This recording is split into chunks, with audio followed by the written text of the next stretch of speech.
Hello, listeners. Welcome to another video of Judiciary Allrounder.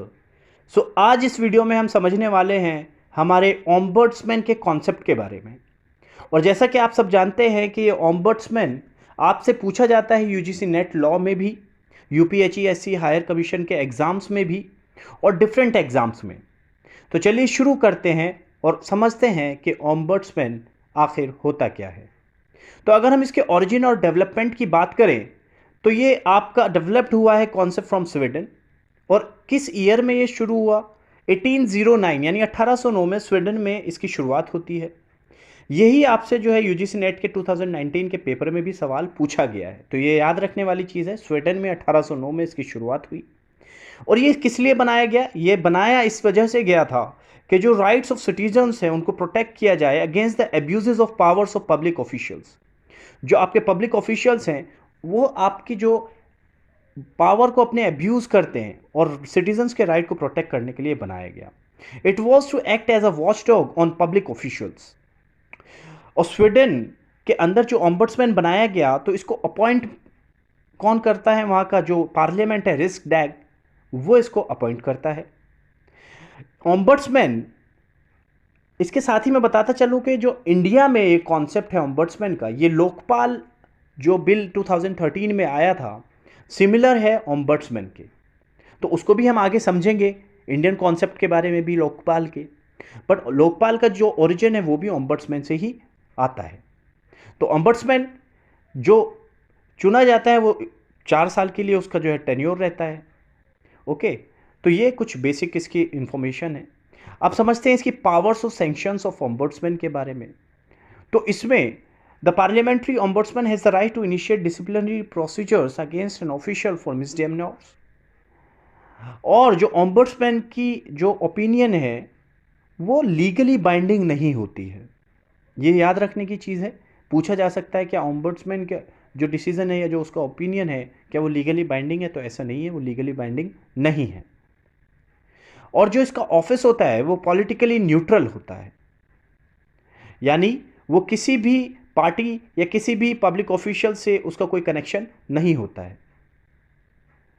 आइए समझते हैं कि जो सोर्स ऑफ अथॉरिटी मिलती है ओम्बड्समैन को इन स्वीडन, ये जो भी हम समझ रहे हैं अभी ओम्बड्समैन का कॉन्सेप्ट जो स्वीडन में चल रहा है, जैसे कि हम जानते हैं कि यूनिट 10 में स्वीडन के बारे में समझना है, ओम्बड्समैन का कॉन्सेप्ट जो वहाँ पर इस्तेमाल किया जाता है, और इंडिया में और यूके में। तो अभी हमारा जो स्वीडन वाला जो पोर्शन है हम उसको कवर कर रहे हैं। तो सोर्स ऑफ अथॉरिटी और कंट्रोल जो स्वीडन में है वो कहाँ से इसको मिलता है? तो article 96 to 100 of the constitution sets the basic framework of the office in its important function as an independent prosecutor of various officials. तो आर्टिकल 96 से 100 के बीच जो कॉन्स्टिट्यूशन, जो स्वीडन कॉन्स्टिट्यूशन है, स्वीडिश कॉन्स्टिट्यूशन है, उसके आर्टिकल्स 96 से 100 इसके बारे में बात करते हैं कि इंडिपेंडेंट प्रोसिक्यूटर होगा वेरियस ऑफिशियल्स का।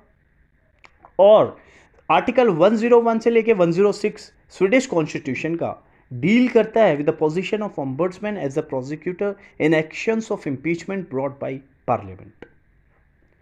और साथ ही साथ वहाँ का जो पार्लियामेंट एक्ट है 1866 का, उसका आर्टिकल 68 प्रोवाइड करता है कि it provides the rules for the election to the office of the ombudsman and his resignation procedure. यानी उसका इलेक्शन का अगर प्रोसीजर पूछ लिया जाए, सवाल बनता है, क्वेश्चन बनता है अगर एग्जाम में, तो वो कहाँ से लिया, उसमें रूल गवर्न होता है वो पार्लियामेंट एक्ट 1866 जो आर्टिकल 68 है वहाँ से गवर्न होता है। ये याद रखने की चीज़ है। अब समझते हैं वहाँ के इलेक्शन और उसके क्वालिफिकेशंस के बारे में। तो जो इलेक्शन है, वहाँ का इलेक्शन जो ओम्बड्समैन स्वीडन में ओम्बड्समैन का इलेक्शन होता है, उसको एक 48 मेंबर्स की पार्लियामेंट की एक कमेटी जो है उसको नियुक्त करती है, इलेक्ट करती है। और उसका जो टेन्योर रहता है वो 4 साल का उसका टेन्योर रहता है। अगर बात करें क्या सेम पर्सन जो पहले ओम्बड्समैन रह चुके हैं, क्या उनको दोबारा से अपॉइंट किया जा सकता है? तो बिल्कुल, ऐसा कोई रेस्ट्रिक्शन नहीं है, ही कैन बी री अपॉइंट, री इलेक्टेड। और वो खुद से रिज़ाइन भी कर सकते हैं और वो ऑफिस में रहते हुए उनको डिसमिस भी किया जा सकता है by the parliament during his tenure, during his term. और अगर कोई वैकेंसी क्रिएट होती है इधर बाय हिज रेजिग्नेशन और बाय डिसमिसल, तो जो उनके डिप्यूटी होंगे he will assume the office until the parliament election new ombudsman. और यहीं मैं आपको ये भी बता दूं कि जो स्वीडन है वहाँ पर एक चीफ ऑम्बड्समैन होते हैं और 3 डिप्यूटी ऑम्बड्समैन वहाँ पर रहते हैं। सो आज इस वीडियो में इतना ही। नेक्स्ट लेक्चर में हम फ्रेंड्स डिस्कस करेंगे हमारे ऑम्बड्समैन इंस्टीट्यूशन के बारे में, जो कि इंडिया में फॉलो होता है, या इंडिया में क्या इंस्टीट्यूशन है ऑम्बड्समैन का, जो कि लोकपाल है जैसा आप जानते हैं, और यूके में इसके बारे में क्या प्रोविजंस हैं। So stay connected learners, thank you for listening,